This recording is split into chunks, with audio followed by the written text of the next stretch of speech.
ما حكم الأناشيد بالموسيقى؟ هي ناقصة بلاوي، هي ناقصة فتن. ما بكفاية كده يعني فضائيات الفيديو كليب ما هي يعني معكرة الدنيا كلها. حتى الأناشيد اللي هنسمع فيها يعني كلمات تحرك قلوبنا لله، وكلمات تحرك قلوبنا للجهاد وللجنة، حتى دي كمان هندخل فيها الموسيقى. أمدح النبي بالموسيقى؟ ده يليق يا أخي؟ ده يليق يا أخي تمدح رب العزة بموسيقى وتمدح سيدنا النبي بموسيقى؟ ده قدر النبي عندك. مش هقول لك بقى أدلة. طب هات لنا دليل يا مولانا. يا عم والله العظيم ما محتاجة أدلة. يكفي أن النبي عليه الصلاة والسلام يقول: لا يكونن من أمتي أقوام يستحلون الحرى. الحرى يعني الفرج أو يعني الزنا، والحريرة والمعازف، والخمر والمعازف. إيه ده؟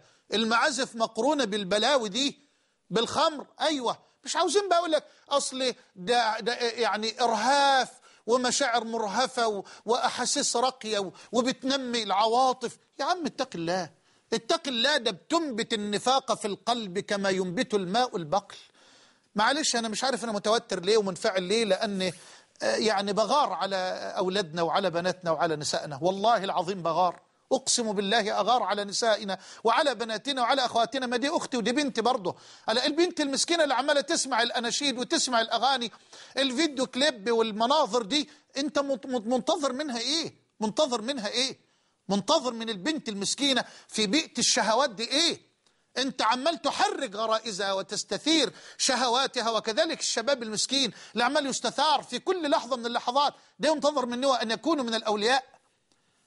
مش بكفاية يا أخوانا؟ حتى الأناشيد اللي تذكرنا بربنا ونبينا، حتى دي كمان هندخل فيها الموسيقى. ويقول لك الفن الإسلامي.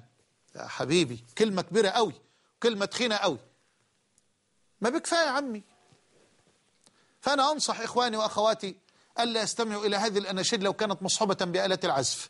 أما إن كانت هذه الأناشيد بغير آلات العزف فلا حرج ولا بأس بسماعها، لكن لا ينبغي أن يكون سماعك لها طوال حياتك وطوال وقتك، وإنما اسمع القرآن، اسمع أشرطة أهل العلم.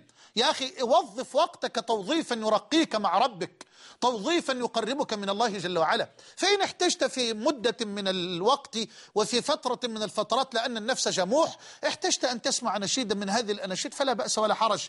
أنا أحيانا أسمع التواشيح، نعم، في سيارتي قد أسمع شريطا من القرآن، شريطين، 3 أشرطة، لكن أحب أن أسمع الشيخ سيد نقشبندي، أسأل الله أن يرحمه.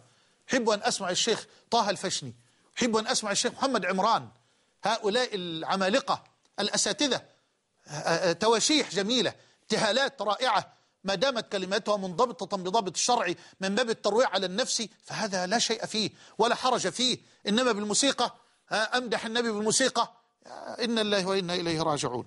اللهم ارزقنا التقى والعفاف، واملأ قلوبنا بجلالك وعظمتك، ثم بتوقير وتعظيم رسولك، أنت ولي ذلك والقادر عليه.